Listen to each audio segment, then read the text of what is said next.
7h47 na Bahia, 7h47. Nós estamos recebendo aqui as biomédicas do INCAR, Rafaela Cunha e também Milena Lessa. Bom dia. Sejam bem-vindas, tá? E deixar vocês aqui à vontade. Vocês trabalham lá no laboratório do INCAR, não é isso? Isso. Então, como a gente vai falar um pouco sobre essa questão que os médicos sempre batem aqui sempre. A gente, toda doença, toda patologia, não sei, toda situação que a gente pergunta, e a gente sempre no final da entrevista, e as possibilidades de cura? A resposta é: depende de qual estágio foi detectado. Depende de quando. E pior que e a maioria das situações são silenciosas. Ou seja, o certo é estar sempre procurando o biomédico. Quer dizer, o laboratório. Sempre procurando o laboratório. E o biomédico, se tiver alguma dúvida também, né? Se tiver dúvida também, certo. Nesse ponto aí a gente traz a importância da realização dos exames laboratoriais, principalmente o check-up, né? Aquele check-up anual para pessoas que estão em estado, né, de saúde aí, saudável aparentemente. Pessoas com doenças crônicas, cada 6 meses, 3 meses, ou a critério médico, porque esse check-up ele permite avaliar, né, através de exames simples, o estado do paciente, o estado da saúde daquele paciente. Então ali, na maioria das vezes, a gente vai fazer um check-up e acaba percebendo alguma alteração, né? O médico percebe uma alteração. E aí ele vai investigar com outros exames, seja de laboratório ou não, ou de imagem, né, até para fechar um diagnóstico, e descobre ou um câncer ou qualquer outro tipo de patologia, e descobrir de uma fase muito inicial. Então a chance de cura ou do tratamento ser realmente efetivo é muito maior do que quando a gente já descobre naquela fase, né, terminal ou uma fase muito avançada. Então a importância é essa, né, do exame laboratorial. Ele auxilia demais no diagnóstico clínico. Milena, fala aí pra gente sobre, por exemplo, alguns exames que você pode colocar, isso aí tem que estar fazendo constantemente, né? E mais ou menos a frequência. Essa coisa da frequência eu não sei se muda no fator hereditariedade.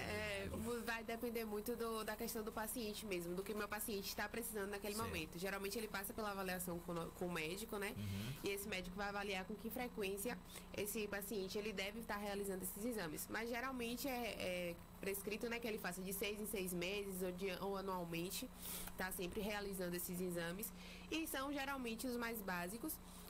De início, assim, que é o hemograma, que é para avaliar, né, se o meu paciente está com alguma infecção, se não está, se está com algum tipo de anemia também, como é que está o fator da coagulação dele, né, com as plaquetas. Temos a glicose, que é para saber se ele tem uma predisposição para ser diabético ou não.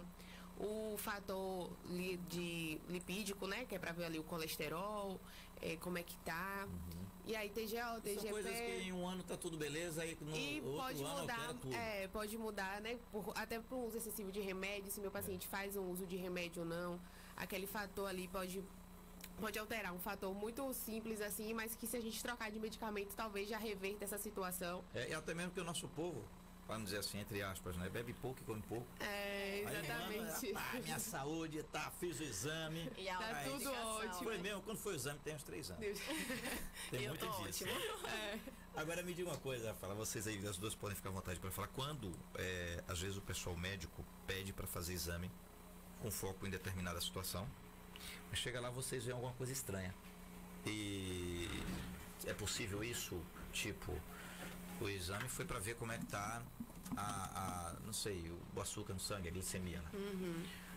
Só que vocês, é possível só um exame específico para detectar uma determinada coisa, ou vocês em um exame já vê, tem algo mais aqui, essa amostra aqui tem alguma coisa estranha, e vocês fazem o quê? Vocês falam ao paciente ou ao médico para solicitar outro tipo de exame?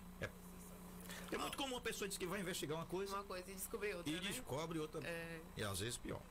Isso, só foi fazer uma glicose. Certo. E a gente dosar apenas a glicose, a gente não consegue estar avaliando outros perfis, né, outros parâmetros. Mas às vezes tem um perfil muito simples, que a gente fala, ele passou aquele perfil, mas o foco dele era só a glicose. Mas aí a gente descobre que o paciente tem uma função renal comprometida, ali a ureia e CREA já está alterado. Então, a creatina. Creatinina, isso. Creatinina. Eu confundo creatinina e creatina. Creatina já está mais... Dizem, o estudo caiu, né? Dizem que... quer dizer, diziam. O que o pessoal usa em academia para ir para a academia qual? Creatina. Creatina. Diz que o excesso dela poderia comprometer a questão do rim, né? Aí já estão dizendo que não é bem assim, mas na dúvida eu não vou. Eu, sinceramente. Na dúvida eu não vou, né? Não, porque o problema é que o pessoal... não tem limite. Eu não sei qual é o limite do excesso, se é todo dia. Porque se for para me dar coragem para ir para academia, eu vou tomar aqui toda hora. Então a gente vai tudo pegar a mão assim e tomar. Mas enfim, voltando, então tipo com a própria urina, né? Porque às vezes pede pra uma coisa, mas vocês acham uma cor diferente, olha, investiga melhor. Às vezes o paciente fez o exame de urina normal, e aí quando a gente vai fazer o exame químico ali, a gente percebe a presença de glicose na urina. Então, existe o fator, o paciente não sabia que é diabético, né? Que tá ali diabético, e a gente não está fazendo o tratamento, então está sendo excretado ali na urina, ou mesmo que o tratamento não está fazendo efeito, né? O uso da medicação ou até alguma medicação que está fazendo essa alteração. Então a gente consegue, né, avaliar. E a gente também trabalha da forma que a gente tem uma tabela de resultados críticos. Às vezes meu paciente ele vai fazer o exame de rotina e ele não espera que nada venha alterado. E do nada ele deu uma glicose muito alta e a gente sabe que ele precisa, né, passar pelo médico, pela emergência, dependendo de qual seja o exame. E aí a gente ou entra em contato com o médico dele, já para fazer, né, esse contato, informar que é um resultado crítico.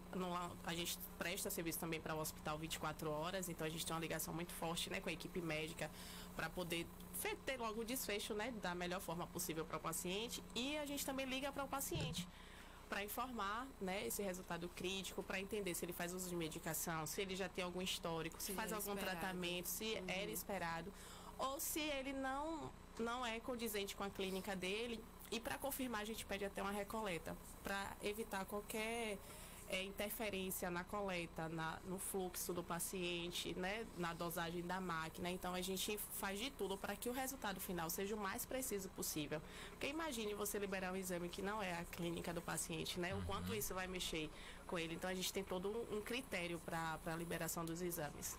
Muito bem, agora tem como é que o laboratório do INCAR, vocês podem falar também sobre a questão de tecnologia, que é importante. Sim. Né?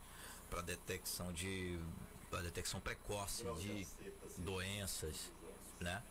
É que o investimento em tecnologia, isso influencia essa questão do tecnologia grau de... hoje, com certeza mais avançada, o grau de acerto do exame, que antigamente essa coisa o pessoal ficava bem preocupado, será que o exame realmente está certo, está correto? Hoje em dia não tem esse problema, ou tem ainda, ou não tem esse problema. Olha, falando de um modo geral, a gente sabe que a máquina pode falhar também, né? Mas a gente trabalha com estratégias para que isso não aconteça. Então a gente tem 100% de assertividade, né? Então a gente trabalha com controle de qualidade interno, que é só depois que a gente passa o controle na máquina, que ele diz que a máquina está validada, é quando a gente começa isso está verificando a questão da máquina. Isso são parâmetros. A gente passa uma amostra, né, que o fabricante manda pra gente com resultados ali da faixa de normalidade. Então, se passou, era 10, foi para 11, a gente sabe que aquilo ali não está na faixa esperada, então a gente faz toda a calibração, enfim, para poder ajustar a máquina e ela começar. E trabalha também com o Programa de Qualidade Externo, né, que é o PNCQ, é o Programa Nacional de Qualidade Externo, que ele manda amostras com resultados conhecidos já, né, que ele já sabe, e a gente tem que dosar nas nossas máquinas e o resultado tem que reproduzir. Pra gente, e aí são vários laboratórios que participam desse programa, então a gente tem que estar ali naquela média, porque se não tiver, eles mandam pra gente, né, as notificações que não tá, o que é que a gente vai fazer para melhorar, enfim, então, e todos os dias, o interno é feito todo dia e o externo é uma vez no mês, pra gente poder validar o nosso serviço. E aí vem todo o critério, né, das pessoas que estão, dos analistas, as máquinas, sempre as mais atuais, as que evitem muito assim humana, né, da pipetagem, porque a gente sabe que a pipetagem, a minha pipetagem é uma, de Milena é outra, e a máquina não. É quando a gente vai dosar a quantidade da amostra que vai para a máquina para fazer as análises. Então, assim, quando é a máquina, ela já está ali certinha, né? Certinha, se vai ser 10 ml, ela vai pegar 10 e não vai ter variação da mão humana. Para a gente finalizar aqui, tem um pessoal que às vezes, até para a gente falar, tem um pessoal que às vezes quer fazer o exame e diz, não, eu vou fazer de novo. porque ele não quer aceitar aquele resultado. E tem gente, rapaz, que quer driblar o laboratório. Eu conheço uma pessoa que ia fazer o exame, marcou pro sábado, ele passou a semana inteira fazendo dieta. Cortou açúcar, aí começou a correr, aí chega lá, olha para meus números. E aí, esse pessoal tá se iludindo aí, né? Porque se foi por um esforço e ele não mantém aquilo direto, vai voltar tudo pra com uma semana também é muito difícil a gente reverter assim. Então, se tiver tão complicado, né? Tão ruizinho assim, ele não vai melhorar. Ele não vai melhorar, semana. Mas se for aquele cara que tá mais ou menos, ele melhora um pouquinho ali, um percentual, né? Mas aí já vai ficar assim mais pro elevado. Então a gente já vai até o médico, quando pegar esse resultado também, ele já vai vir ali com aquela. Por exemplo, a glicose, como a gente tava falando mais cedo, né? A glicose, a gente tem a taxa daquele dia. Então, por exemplo, ele fez essa dieta durante uma semana. A glicose dele ficou ótima para aquela semana. Porém, tem outros exames que a gente consegue fazer, como, por exemplo, a hemoglobina glicada, que ele vai dosar a glicose do meu paciente durante um mês. Então, essa dieta que ele fez durante essa semana não vai valer para esse exame. A gente costuma dizer que a hemoglobina glicada e criança não mentem, né? Porque ela vai te pegar ali, que ela dosa o teu passado, né? Não a tua semana ali, o teu dia atual. Então, mesmo você fazendo... mesmo que a glicose venha de uma taxa normal, a hemoglobina glicada ela vai mostrar. Sabido. Tá alterado. Só tem que ter cuidado, porque pode ser uma condenação fatal. Isso. E fora, assim, que a gente também pode estar mascarando o nosso estado de saúde. Exatamente. Né? Então, a gente fez aquela dieta excessiva, passei uma semana ali, ó, com fome, né? Pra tudo dar normal, e eu tô talvez dificultando a vida do meu médico de ter um diagnóstico, um tratamento pra mim. Gente, eu quero aqui agradecer a vocês, né? Então, é bom saber que o Incave com a equipe competente, né? Obrigada. Mas também investindo em tecnologia para uma precisão nos resultados, né? Que hoje tem avançado cada vez mais. Antigamente demorava um tempão para chegar o resultado do exame. Quer dizer, no SUS, na verdade, ainda está complicado, né? Outra alta parte. Demanda, a gente tem que ver uma melhora. Exato, com certeza. Isso. Mas o SUS tem a demora para entregar, e eu estava conversando com o pessoal do SUS, tem a demora do povo que não vai buscar. Isso. A quantidade de exame, não sei se você já prestou serviço para o SUS, que o pessoal faz exame e o pessoal parou de sentir a dor e já tô bom, não vai buscar. Fica lá. Tem muito disso, né? Exatamente. Mas eu quero agradecer a vocês aqui, tá bom? Parabéns, vem cá, toda a equipe. Obrigada. Tá certo? Obrigada a vocês também pela atenção.